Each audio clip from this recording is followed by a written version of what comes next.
1971 वो साल था जब पाकिस्तान के बर्बरता से इंसानियत को बचाने के लिए ना चाहते हुए भी भारत को जंग के मैदान में उतरना पड़ा। इसी जंग के दौरान 4 दिसंबर 1971 की रात इंडियन नेवी ने इतिहास रच दिया। ये वो रात थी जब इंडियन नेवी पाकिस्तान के घर घुसकर उसके दरवाजे पे खड़ी हो गई। निशाने पे था कराची का हार्बर और फिर शुरू हुआ एक के बाद एक धमाकों का सिलसिला। आग, धुआं और तबाही का वो मंजर जो कराची के कोस्ट को हमेशा के लिए भारत के नाम से कांपने पर मजबूर कर गया। इंडियन नेवी का शौर्य दुश्मन के दिल में डर की तरह बस गया। उनका मकसद सिर्फ जीत नहीं था, उनका मकसद था कराची के दिल पे ऐसा जख्म छोड़ना जो वो हमेशा याद रखेंगे। हम सब जानते हैं कि भारत ने आज तक किसी भी देश पे पहला वार नहीं किया है, तो आखिर ऐसा क्या हो गया कि हिंदुस्तानी नेवी ने पाकिस्तानियों के घर में घुसकर सब कुछ तबाह कर दिया? इस सवाल का जवाब हमारे इतिहास में छुपा हुआ है। इसका जवाब पाकिस्तान की बर्बरता में छुपा हुआ है। इसका जवाब भारतीय फौज की इंसानियत में छुपा हुआ है। आइए इतिहास के उस पन्ने को खोलकर देखते हैं और समझते हैं कि आखिर इंडियन नेवी ने 4 दिसंबर को क्या कारनामा कर दिखाया, और साथ ही इंडियन नेवी के शौर्य और बलिदान को सलाम करते हैं।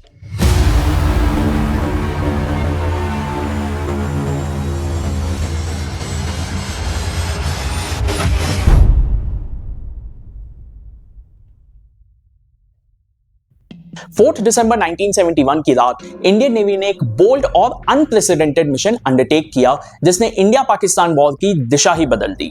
इस ऑपरेशन का नाम था ऑपरेशन ट्राइडेंट, जिसका एम था पाकिस्तान के मैरीटाइम स्ट्रॉन्गहोल्ड कराची हार्बर को बर्बाद करना। इस ऑपरेशन में सोवियत एरा के ओसा क्लास मिसाइल बोट्स जो P-15 टर्माइट एंटीशिप मिसाइल से इक्विप्ड थे, उनका इस्तेमाल किया गया। इन मिसाइल्स की रेंज 40 नॉटिकल माइल से ज्यादा थी, जिससे नेवी दूर से स्ट्राइक कर सकती थी और जवाबी हमले से बच सकती थी। मिसाइल बोट्स की स्पीड और एजिलिटी स्विफ्ट असॉल्ट और रैपिड विड्रॉल के लिए आइडियल थी। कराची पाकिस्तान के लिए एक स्ट्रेटेजिक नेवल बेस और क्रूशियल इकोनॉमिक हब था, जहां ऑयल रिफाइनरीज और फ्यूल स्टोरेज थे। इस टारगेट की इंपॉर्टेंस को देखते हुए इंडियन नेवी के वेस्टर्न नेवल कमांड ने वाइस एडमिरल एस.एन. कोहली की लीडरशिप में एक प्लान बनाया जो स्टेल्थ, सरप्राइज और टेक्नोलॉजी को कंबाइन करता था। एलिमेंट ऑफ सरप्राइज को मैक्सिमाइज करने के लिए अटैक एक मूनलेस नाइट में प्लान किया गया। इंडियन फ्लीट में 3 मिसाइल बोट्स थे, INS निपात, INS निर्घट और INS वीर, और 2 एंटी सबमरीन वेसल्स भी थे, INS किल्तान और INS कछल। उन्होंने गुजरात के ओखा पोर्ट से डिपार्ट किया, स्ट्रिक्ट रेडियो साइलेंस मेंटेन करते हुए और डिसेप्टिव नेविगेशन यूज करते हुए। अंधेरा होते ही इंडियन फ्लीट कराची की तरफ बढ़ी। इलेक्ट्रॉनिक वॉरफेयर टैक्टिक्स से एनिमी रेडार और कम्युनिकेशन जाम कर दिया ताकि पाकिस्तानी फोर्सेस को इनके वहां होने का भनक भी ना लगे और वो किसी भी तरह से रिटेलिएट ना कर पाए। रात 10 बजे इंडियन शिप्स ने कराची हार्बर के नजदीक मल्टीपल टारगेट्स डिटेक्ट किए। मौके का फायदा उठाते हुए INS निर्घट ने पहला मिसाइल लॉन्च किया PNS खैबार पर। मिसाइल ने पिन पॉइंटेड एक्यूरेसी से स्ट्राइक किया और शिप डूब गया। फिर INS निपाट ने मिसाइल फायर किया merchant vessel MV Venus challenger पर, जो एम्युनिशन से लोडेड थी। उसके बाद oil tanker SS gulf star पर। दोनों वेसल में आग लग गई, जो पाकिस्तानी फोर्सेस में केओस और कंफ्यूजन क्रिएट करने में मददगार रहा। इसी दौरान INS वीर ने PNS मुहाफिज को डिस्ट्रॉय किया। इंडियन शिप्स ने कराची के ऑयल स्टोरेज टैंक्स पर भी मिसाइल दागे। हमला इतना घातक था कि आग कई दिनों तक भड़कती रही। इस एक हमले ने पाकिस्तान के वाइटल फ्यूल रिजर्व्स को नुकसान पहुंचाया और उनके नेवल ऑपरेशंस को किसी लायक नहीं छोड़ा। ऑपरेशन ट्राइडेंट में इंडियन नेवी ने अपना प्लान प्रिसिशन के साथ एग्जीक्यूट किया और मिनिमल रेसिस्टेंस फेस किया। उनका सुपीरियर टेक्नोलॉजी और स्ट्रेटेजिक प्लानिंग से पाकिस्तानी डिफेंस इनइफेक्टिव हो गई। इंडियन फ्लीट अटैक के बाद स्विफ्टली रिट्रीट कर गई बिना किसी कैजुअलिटी या डैमेज के। ऑपरेशन ट्राइडेंट एक रिसाउंडिंग सक्सेस था। इसने पाकिस्तान को सब्सटैंशियल मटेरियल लॉसेस के साथ साथ सिग्निफिकेंट साइकोलॉजिकल ब्लो भी दिया। नेवल एसेट्स और फ्यूल सप्लाईज बर्बाद होने से उनकी नेवल ऑपरेशंस की एबिलिटी लगभग खत्म हो गई थी। अटैक के डेयरिंग नेचर ने इंडियन नेवी की कैपेबिलिटीज और स्ट्रेटेजिक ब्रिलियंस का सैंपल पूरी दुनिया के सामने रख दिया।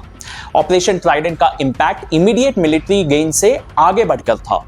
इसने पाकिस्तानी सप्लाई लाइंस को डिसरप्ट कर दिया और उनकी फोर्सेस को डिफेंसिव मोड में धकेल दिया। इस अचीवमेंट को याद करते हुए 4 दिसंबर को हर साल नेवी डे मनाया जाता है। ऑपरेशन ट्राइडेंट नेवी के करेज, स्किल और डिटर्मिनेशन का उदाहरण है। यह इंडिया की मैरीटाइम हिस्ट्री का एक इंस्पायरिंग चैप्टर है जो दिखाता है कि मेटिकुलस प्लानिंग और बोल्ड एक्सिक्यूशन से फॉर्मिडेबल चैलेंजेस पार किया जा सकता है। आज की इंडियन नेवी सिर्फ अपने कोस्ट को सिक्योर करने तक लिमिटेड नहीं है। ये एक ब्लू वाटर नेवी है जो ग्लोबल ओशंस में अपने इंटरेस्ट और एलाइज को प्रोटेक्ट कर रही है, ट्रेड रूट्स को सिक्योर करने में इन्वॉल्व है। Gulf of Aden Somalia coast में पायरेसी कॉम्बैट करना हो या मलाक्का स्ट्रेट को सिक्योर करना हो, नेवी हर जगह अपनी प्रेजेंस दिखा रही है। आज इंडियन नेवी के पास वो एडवांस टेक्नोलॉजी है जो उसे दुनिया की सबसे पावरफुल नेवीज में शुमार करती है। एक बेहतरीन एग्जाम्पल है INS विक्रांत, भारत का पहला इंडिजीनियस एयरक्राफ्ट कैरियर जो सिर्फ एक वॉरशिप नहीं बल्कि हमारी सेल्फ रिलायंस की एक मिसाल है। समुद्र की गहराइयों से आसमान की ऊंचाइयों तक इंडियन नेवी अपनी वीरता से हर कठिनाई का सामना करती है। ये वीर अपनी जान देकर देश को सुरक्षित रखते हैं। समुद्र की लहरों को ताकत बनाकर ये दिखाते हैं कि भारत कभी पीछे नहीं हटेगा। ये सिर्फ एक फौज नहीं, एक लेगेसी है जिसे हम भारतवासी सलाम करते हैं। जय हिंद।